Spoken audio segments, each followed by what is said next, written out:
foto ya. Lanjut Bang. Ya nanti ya. Ya, Bang Dir. Hasil persidangan tadi. Hasil persidangan tadi. Jadi persidangan tadi itu kan sebelumnya udah ditunda minggu kemarin. Betul. Sekarang juga ternyata ditunda lagi. Astaga. Tapi tunda lagi ini karena memang ini perkara Faris RM ini perkara yang penuh perhatian atensi dari pihak kejaksaan. Jadi perkara ini terhadap penuntutannya, landasan-landasannya, dasar-dasarnya itu dimusyawarahkan di tingkat internal Kejaksaan Agung sekarang ini. Makanya perlu waktu. Tapi mudah-mudahan dalam minggu depan sudah clear sehingga sudah bisa diajukan penuntutan. Oke, kalau kemarin kan agendanya aturan hari ini kan adalah pembacaan tuntutan jaksa. tuntutan. Oke, nah minggu besok masih hal yang sama. Hal yang sama.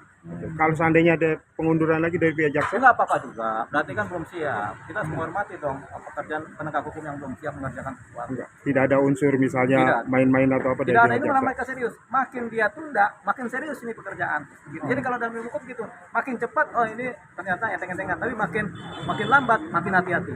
Itu biasanya begitu. Tidak ada Dari- penundaan atau gitu. Nggak ada. Kalau Biar buat- nanti makin hati-hati. Kalau buat pihak Faris RM sendiri, penundaan ini menguntungkan atau merugikan? Ya secara analisa kita malah positif karena artinya apa? Kejaksaan Agung sangat berhati-hati dalam membuat landasan-landasan dalam upaya menuntut.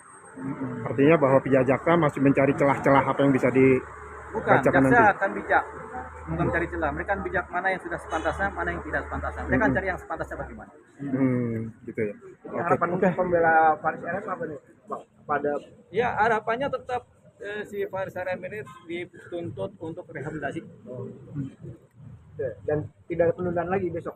Ya kalau penundaan masih nggak apa-apa. Yang penting harapannya tuntutnya tetap. Kalau rehabilitasi ditolak bagaimana?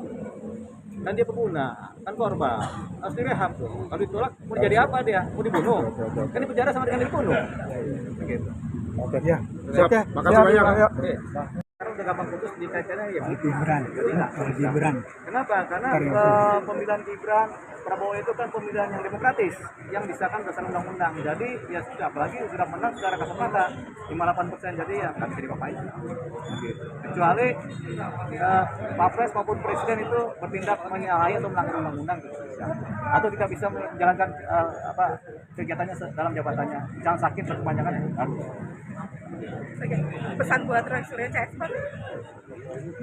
Kita udah nggak bilang Roy Suryo sama CS supaya minta maaf ya, nggak usah gitu kan. Udah 3 kali dibilang minta maaf nggak mau dia. Ya udah kita bilang Bang Roy Suryo jangan banyak stres, jangan banyak depresi ya. Hadapilah semua masalah dengan baik, dengan bersyukur kepada Tuhan. Banyak berdoa lagi kita ucapkan ya.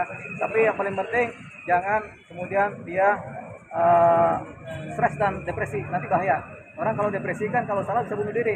Jadi jangan sampai dia bunuh diri lah. Gitu. Jadi dia harus tawakal, pasrah sama Tuhan, hadapilah masalah, hadapilah persoalan hukum dengan baik. Seperti dia dulu kan, waktu dia kena kasus yang yang zaman dulu juga itu kan, dan dia kan hadapi masalah dengan sakit. Nah, mungkin itu juga bisa dipakai itu caranya seperti itu. Ngomong-ngomong soal sakit nih Bang, akan ada drama-drama sakit lagi nanti ke depannya menurut Abang? Akan Bang Roy Suryo udah lebih pengalaman. Sakitnya apa kita nggak tahu nih. Kalau kemarin kan sakitnya leher. Kalau sekarang sakitnya apa kita nggak tahu. Mungkin nggak sakit lagi dia sekarang. Udah dokter aja udah kuat kan. Cuma satu lagi temannya kan lagi di luar negeri tuh. Apa Egy Sujana kan. Nah mungkin beliau yang kemudian karena sudah pengalaman 3 kali, nggak mau 4 kali. Sama kayak Faris RM udah 3 kali, 4 kali, nggak mau 5 kali. Gitu. Itu Egy Sujana juga begitu. Makanya dia stepnya jangan sampai saya masuk lagi lah kan begitu. Udah benar dia di luar negeri. Sampai kapan kita nggak tahu. Nah itu Bang, katanya kalau Egy Sujana pergi ke luar negeri, kabarnya kan memang melaporkan untuk ke Amnesty Internasional. Tapi banyak juga netizen yang beranggapan bahwasannya dia melarikan diri. Amnesty Internasional kan bukan dalam konteks yang seperti itu. Amnesty Internasional kan sifatnya pengampunan orang melakukan kejahatan diampuni kan. Itu amnesty kan, arti amnesty kan pengampunan. Jadi nggak pada tempatnya juga dan nggak bakal diterima juga perkara-perkara pribadi di suatu negara diterima sebagai suatu perkara internasional. Perkara Amnesty Internasional itu perkara antar 2 negara, kelompok dengan kelompok tapi 2 negara yang berbeda atau memberontak dengan 1 negara. Sebagai warga Indonesia nih Bang, malu nggak Bang sampai ini juga sampai ke Amnesty Internasional? Ya kita nggak malu, soalnya orang yang nyampein ke sana juga nggak tahu malu, masa kita malu gitu, biarin aja, biar belangsak kan gitu. Bang, ini kan kemarin tadi juga Roy Suryo protes karena Jokowi nggak datang Bang ke pengadilan, gimana Bang? Ya dia mau protes ya, tapi dia boleh protes kan? Udah benar dia protes, kan boleh dia protes gitu. Tapi protes yang kemudian nggak punya dasar ya percuma juga. Cuma juga bang. Bang, ini kan tahapnya udah saksi dari terlapor bang. Ya. Kira-kira akan kemungkinan kira-kira berapa step lagi nih bang kalau dalam segi hukumnya bang? Satu langkah lagi. Ulang lagi ya. Seperti apa nih bang? Habis ini apa nih Saksi misalnya? terlapor, diracik lagi penentuan tersangka. Penentuan tersangka.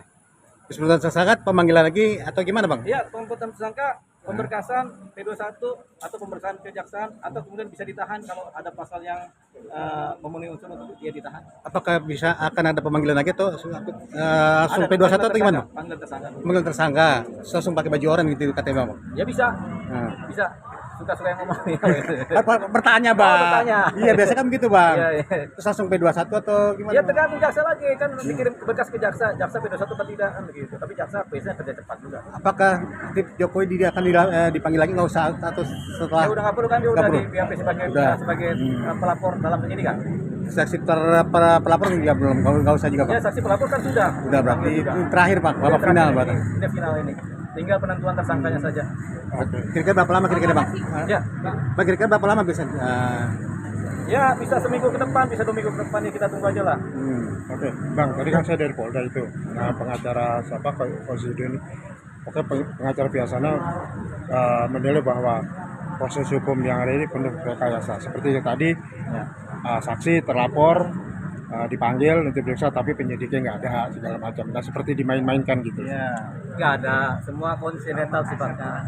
Semua yang terjadi adalah konsidental, kebetulan yang memang sering terjadi, ya. Jadi rekayasa itu tidak ada. Tapi kalau orang yang merasa sebagai terlapor, pada umumnya merasa ini semua pekerjaan ini rekayasa, gitu. Namanya juga lagi terlapor. Jadi itu persoalannya di situ. Jadi boleh-boleh aja pengacaranya si Roy Suryo ini ada rekayasa, boleh aja dia ngomong begitu. Tapi yang jelas hampir semua terlapor akan ngomong begitu. Perkara ini rekayasa kan begitu kan, hampir semuanya begitu. Jadi wajar itu adalah pernyataan wajar defensif dari pengacara ataupun si terlapor sendiri. Kalau Abang sebagai pengacara, pandangan secara umumnya bagaimana proses Ini jalan persoalan hukum? proses yang normal bahkan cenderung agak lambat. Makanya dengan ada percepatan ini kita apresiasi pihak kinerja dari pihak penyidik Polda Metro Jaya. Artinya mereka intens dalam menangani perkara ini. Kenapa? Karena perkara ini juga perkara yang penuh intensi dari masyarakat, penuh perhatian dari masyarakat. Jadi harus hati-hati gitu bang. Hati-hati juga, cepat juga.